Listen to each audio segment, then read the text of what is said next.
ओम नमो भगवते वासुदेवाय। आप सभी का दिन शुभ और मंगलमय हो। आप सभी भक्तजनों को माघी पूर्णिमा की अनंत शुभकामनाएं। सनातन धर्म में माघ महीने की पूर्णिमा तिथि को बेहद महत्वपूर्ण माना गया है। इस दिन भगवान विष्णु, माँ लक्ष्मी और चंद्रदेव की पूजा अर्चना की जाती है। पंचांग के अनुसार इस साल 12 फरवरी 2025 को माघ पूर्णिमा है। इस दिन को माघी पूर्णिमा भी कहा जाता है। इस विशेष दिन गंगा नदी में स्नान और दान पुण्य के कार्य शुभ फलदायी माने जाते हैं। मान्यता है कि ऐसा करने से साधक को मोक्ष की प्राप्ति होती है और सभी पापों से मुक्ति मिलती है। शास्त्रों के अनुसार माघ पूर्णिमा के दिन गंगा, यमुना समेत अन्य पवित्र नदी में स्नान करने से सभी कष्टों से छुटकारा मिलता है और कई गुना ज़्यादा पुण्य फलों की प्राप्ति होती है। तो आइए जानते हैं माघ पूर्णिमा की सही विधि और स्नान दान का महत्व क्या है।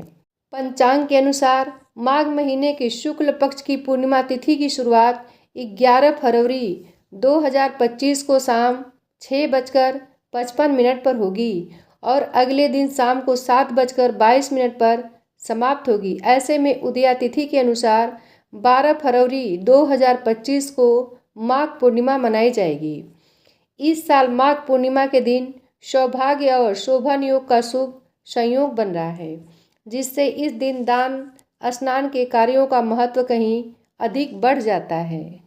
धार्मिक मान्यता के अनुसार माघ पूर्णिमा के दिन पवित्र नदी में स्नान करने से साधक के सभी पाप नष्ट हो जाते हैं। जीवन में सुख समृद्धि और खुशहाली आती है।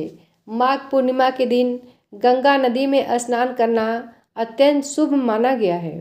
इसलिए इस दिन सुबह जल्दी उठकर ब्रह्म मुहूर्त में पवित्र नदी में स्नान करना चाहिए। मान्यता है कि इससे आध्यात्मिक उन्नति, पुण्य और मोक्ष की प्राप्ति होती है। माघ पूर्णिमा के दिन अन्न, धन, तिल, गुड़ और घी का दान करना भी बेहद शुभ माना जाता है। इस दिन पितरों की आत्म शांति के लिए श्राद्ध, तर्पण और पिंडदान का भी महत्व है। साथ ही गरीबों और ज़रूरतमंदों को भोजन खिलाना चाहिए। अब आइए सुनते हैं इस दिन सुनने वाली सभी कथाएं। पौराणिक कथाओं के अनुसार नर्मदा नदी के तट पर शुभ्रवत नामक विद्वान ब्राह्मण रहते थे, लेकिन वह बहुत लालची थे। इनका लक्ष्य किसी भी तरह धन कमाना था। ऐसा करते करते वे समय से पहले ही बूढ़े दिखने लगे और कई बीमारियों की चपेट में आ गए।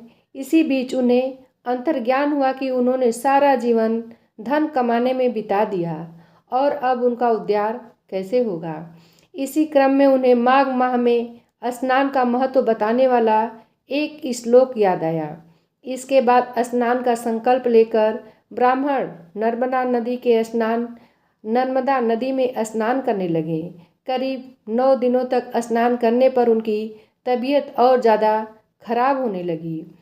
तबीयत बिगड़ने से उनकी मृत्यु का समय आ गया। वे सोच रहे थे कि जीवन में कोई सत्कार न करने के कारण उन्हें नरक का दुख भोगना पड़ेगा, लेकिन वास्तव में मात्र 9 दिनों तक मास में स्नान करने के कारण उन्हें मोक्ष की प्राप्ति हुई। एक अन्य पौराणिक कथा के अनुसार कांतिका नगर में धनेश्वर नाम का ब्राह्मण निवास करता था।